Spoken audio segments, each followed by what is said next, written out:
What changed? Why did I make the trip? It changed from what you said on the floor, criticizing him, saying that he was... My criticism went to everyone on that day. The president bears responsibility for Wednesday's attack on Congress by mob rioters. He should have immediately denounced the mob when he saw what was unfolding. Why was the Capitol so ill-prepared At that the day? time, you made those comments directly about the president.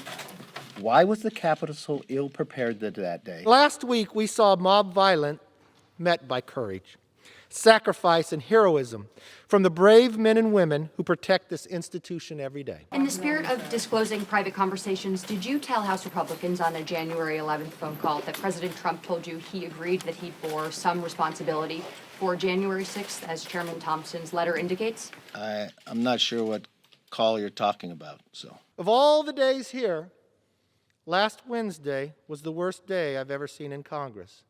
My conversation was very short, advising the president of what was happening here.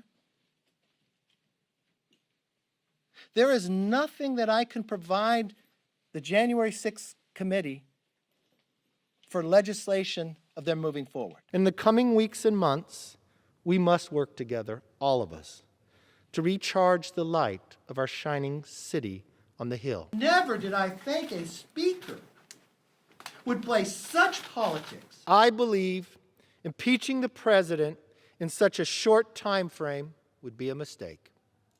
No investigations have been completed. No hearings have been held.